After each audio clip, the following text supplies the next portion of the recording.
Drinking and Driving, new from Black Flag, here at WBCN. Henry Rollins. In a state of delirium, I dreamt that I came upon a female cockroach the size of a girl. She smiled at me and told me to come closer. She kissed me. The feeling of her belly scales against my flesh made me convulse and sweat. We made love. She wrapped her 6 legs around my back and pulled me close. Her antennas lashed my back. No girl ever made me feel like that before, ever. By morning, I was covered with sweat, blood, and a noisome yellow-green mucus. She had my children, 20 of them. They were semi-human in form, could reproduce in 6 weeks, not years, and could lift up to 6 times their own weight. We are breeding in the alleys, in the sewers, in the back rooms and the brothels. Not a day goes by where my children don't grow in size and strength. We are everywhere. You try to kill us with motels and poison. This is snack food for us. You will never rid the world of us. We will rid the world of you. You will witness the destruction of your world. You are going to fall. 4/15/84, Boston, Massachusetts. Henry Rollins. Welcome back to Boston, Henry. Oh, thank you. You're tonight at the Rat doing that spoken word reading that we've been looking forward to. It's cool to be here. And going on about midnight at the Rat tonight, Henry Rollins will be reading. Black Flag will not be performing. No, they're at home working on a new album, I guess, practicing. We just finished 93 shows in 105 days. That was that tour was that show we played here last time at the Channel. That was part of that tour, and that just shut down a few weeks ago. So now the band is at home, and it gave me a little time to run out and do this. And this is about a month long, and it's about in its 2.5 week or in its 3rd week or something. You say they're working on the new album. They're working on In My Head, or are they working on a new album? No, just working on new stuff for and more. I mean, we have another album in the can that'll be coming out after this called The Process of Weeding Out, and that's all instrumental. But we're always working on new stuff. We did 3 albums this winter. Hopefully we'll have a 4th one out for Christmas. It'll be a 4-album year for us. That's 3 albums this year, plus on your part, 3 books. 3 books. What you just read from was 2/13/61. Yeah, that's the first one. That's out of print right now. I'll get it back into print this fall when I get back. And that 2/13/61 is your birth date. Yeah. And Volume 2, End to End. Now, is this one in print? Oh, yeah. Yeah, I brought those with me tonight. Also, a 3rd one came out on Friday the 13th, and that's called Polio Flesh. And I just finished that one up on this tour, on the last Black Flag tour. And that's with me also. And I'm going to wait a while till I release another book because I just want more time to put the things together. The next book is pretty much all the way finished. It's all typed up and everything. It's just a bunch of journal stuff, and it's called Hallucinations of Grandeur. And I'll put that up sometime in early '86, I think. Before you read it, I have to ask one question. Where's the shed? It's this place. It's a real place. It's a place in the backyard of the Gins parents' house. Craig Gins' parents put me up at their place, and there's this place in the backyard, small building, just mainly used for storage, and that's where I store myself. How about reading here from End to End, the 2nd volume? All right. There's a few here. You could take your choice there. Oh, this is great. Okay, this is from 2/4/84. I wrote this in the shed. This thing called Black. Black is the color of silence, the color of peace, the color of the earth burned to a crisp, the color of dead, charred bodies. the color of no pain, the color of nothing. Nothing. The end of war, the end of hate, the end of noise.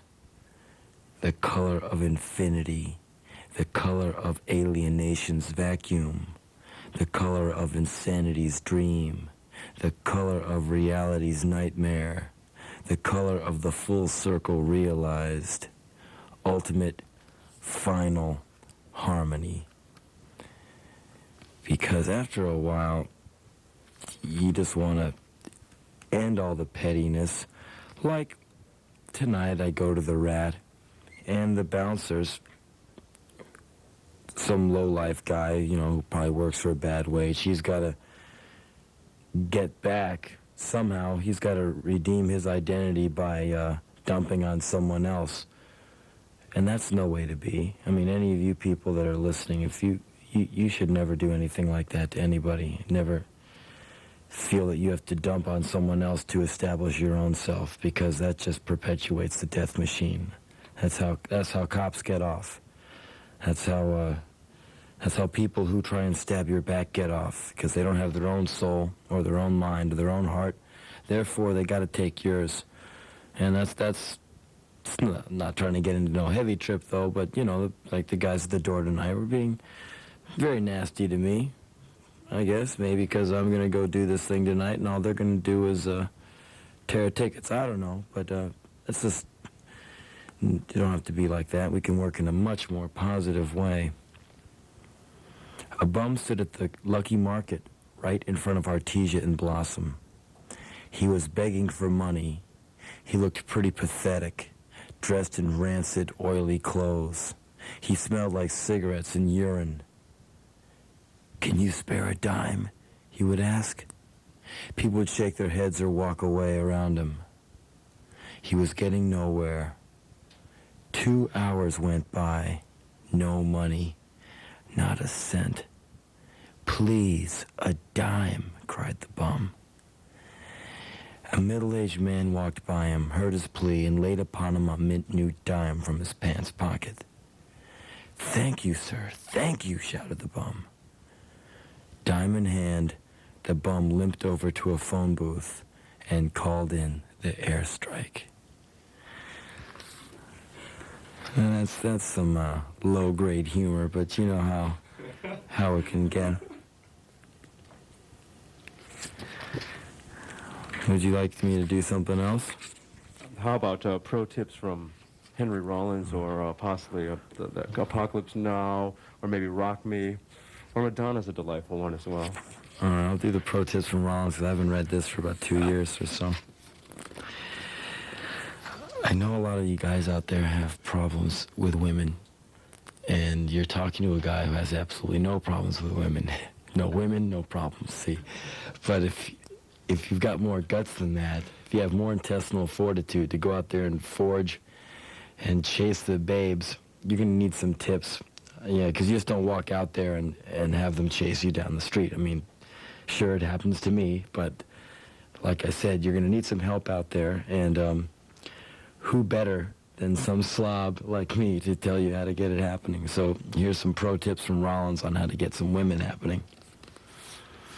Okay, guys, here's some tips on what not to do with girls on the first date. This is like preventative medicine. Do not have the girl meet you at the pet shop that you work at.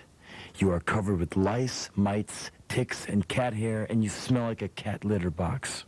2. Do not be going to an all-boys school for the last 1, 2, 3, 4, 5 years, had Ritalin tablets shoved down your throat for the last 8. Makes you act all weird. There are lots of things not to say. For example, "So what is your history class like? Skateboard much? Maybe you can come over to my house sometime and I can show you my snakes and rats and my tarantula." 4. Your attire is of the utmost importance. Please do not dress in a yellow t-shirt, light blue cords, and a brand new, never been worn, iridescent pair of sneakers. You'll glow in the dark, stop cars, and look like a total asshole. Nota bene, remember how clean your face has been for the last few months? Never fear. Friday morning, you will wake up with 3 to 5 large, cancerous zits on your face. Okay, 5. Be careful when you select the movie. If it's too boring or something, your date will excuse herself and go into the lobby. You figure that she's gone to the ladies' room or something. 20 minutes later, your interest now peaked. That's P-I-Q-U-E-D. You venture into the lobby to see what's going on. And there's your date. She's standing by the cigarette machine talking to a guy with stubble, sideburns, and a football jacket. He's got 20 pounds and 7 inches on you. His shoes don't glow, and he stares at you while you blush. Oh, he's in my acting class, you find out later. 6. Now your stomach is really starting to churn. You have to take the girl home and kiss her goodnight. No, this is not the 50th girl you've gone out with. You're not trying to see if you can get her pants off on the first date. You're just wondering how you got yourself into this mess in the first place and how you are going to make it through this alive. Oh, I know. You hope. You see the headlines. Unkissed virgin and date die in public transit crash. Details at 11. Right, look, please don't cover up your fear with pseudo-cool moves and casually spit on the ground. Miss and have to wipe the loogie off her bare leg with your yellow t-shirt. Okay, straighten up now. You're not the front door. Don't faint or vomit. You're gonna be okay. 7. You're not kissing your aunt or your granny. This is a human being. Wait at least 1 to 2 extra seconds before you say, "Good night, I had a really good time. Maybe we can come out again sometime." You're supposed to put your tongue in and roll it around like you're an expert, which you will be on Monday morning when your friends ask you what happened. 8. Always lie. What happened? What happened? I nearly got attacked is what happened. That girl was all over me. I had to peel myself off to beat the milkman home. And your friends will all nod their heads with understanding, for they, too, pecked their date on the lips and made it home at 10:15 p.m., just like you.